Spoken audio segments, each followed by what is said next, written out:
Hi friends, back with video. ಈ ವಿಡಿಯೋದಲ್ಲಿ pulse oximeter ಹೇಗೆ ಕೆಲಸ ಮಾಡುತ್ತೆ, ಅದರಿಂದ ಏನು ಉಪಯೋಗ ಅಂತ ತಿಳ್ಕೊಳ್ಳೋಣ.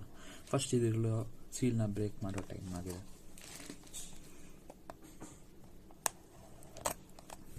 ಸೀಲ್ ಬ್ರೇಕ್ ಮಾಡ್ತಿದ್ದಂಗೆ ಒಳಗೆ ನೋಡ್ಬೋದು ಅಂದರೆ ಡೈರೆಕ್ಟ್ ಪಲ್ಸ್ ಆಕ್ಸಿಮೀಟರ್ ನಮ್ಗೆ ಸಿಗುತ್ತೆ. ಪಲ್ಸ್ ಆಕ್ಸಿಮೀಟರ್ ತೆಗೆದುಬಿಟ್ಟು ಬಾಕ್ಸ್ನ ಸೈಡಲ್ಲಿ ಇಡೋಣ.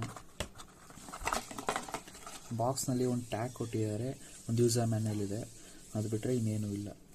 ಫಸ್ಟು ಟ್ಯಾಗ್ನ ಅಡ್ಜಸ್ಟ್ ಮಾಡಿಬಿಡೋಣ. ಆಕ್ಸಿಮೀಟರ್ ಅಂದರೆ ಏನು?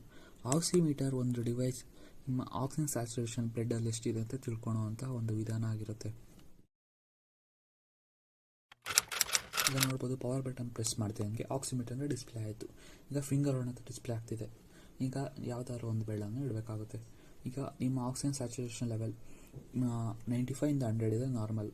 ಈಗ ಒಂದು 10 ಸೆಕೆಂಡ್ಸ್ ತೊಗೊಂಡಿದೆ ತೋರ್ಸೋಕ್ಕೆ. ನಿಮಗೆ ಬೆಸ್ಟ್ ಆ್ಯಕ್ಯುರೇಟ್ ವ್ಯಾಲ್ಯೂ ಬೇಕು ಅಂದರೆ ಮಿನಿಮಮ್ 30 ಸೆಕೆಂಡ್ಸ್ ಬಿಡಬೇಕು. ಈಗ ನಂದು ನೋಡ್ಬೋದು 98 ಇದೆ oxygen saturation level, pulse rate 74 ಇದೆ. ಈಗ 95 ಇಂದ 100 ಇದೆ ನಾರ್ಮಲ್, 91 ಇಂದ 94 ಇದೆ ಮೈಲ್ಡ್ ಹೈಪೋಸೆಮಿಯಾ, 86 ಇಂದ 90 ಇದ್ದರೆ ಮಾಡ್ರೇಟ್ ಹೈಪೋಸೆಮಿಯಾ, 85 ಇದ್ದರೆ ಸಿವಿಯರ್ ಹೈಪೋಸೆಮಿಯಾ. 94 ಇದ್ದರೆ ನೀವು ಕೋವಿಡ್ ಟೆಸ್ಟ್ ಮಾಡಿಸ್ಬೇಕಾಗುತ್ತೆ. ಅಕಸ್ಮಾತ್ ಅದರಿಂದ ಕೆಳಗಿದ್ರೆ ನಿಮ್ಗೆ ಆಕ್ಸಿಜನ್ ಲೆವೆಲ್ ಕಡಿಮೆ ಆಗ್ತಾ ಹೋಗುತ್ತೆ, ಆಕ್ಸಿಜನ್ ಬೇಕಾಗುತ್ತೆ.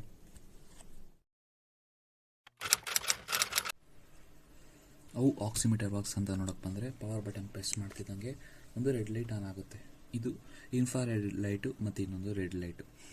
ರೆಡ್ ಲೈಟು ಆಕ್ಸಿನೇಟೆಡ್ ಬ್ಲಡ್ ಏನಿರುತ್ತೆ ಅದು ಅಬ್ಸರ್ವ್ ಮಾಡ್ಕೊಳುತ್ತೆ. Infrared light deoxygenated blood observe ಮಾಡ್ಕೊಳಲ್ಲ, ಹಂಗೆ ಬಿಟ್ಬಿಡುತ್ತೆ. ಅದು ಫೋಟೋ ಡಿಟೆಕ್ಟರ್ ಹೋಗಿ ಅಬ್ಸರ್ವ್ ಆಗುತ್ತೆ.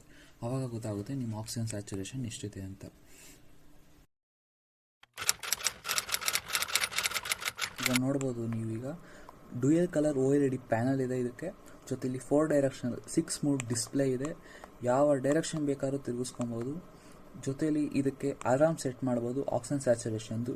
ಜೊತೆಲಿ ಇದ್ರದ್ದು ಹಿಂದ್ಗಡೆ ಬಂದರೆ ನಿಮಗೆ 2 ಶೆಲ್ ಹಾಕಬೇಕಾಗುತ್ತೆ ಅಕಾರ್ಡಿಂಗ್ ಟು ಯುವರ್ ಯೂಸೇಜ್. ಈ ಥರ ಸ್ಪೆಷಲ್ ಫೀಚರ್ಸ್ ಇದೆ.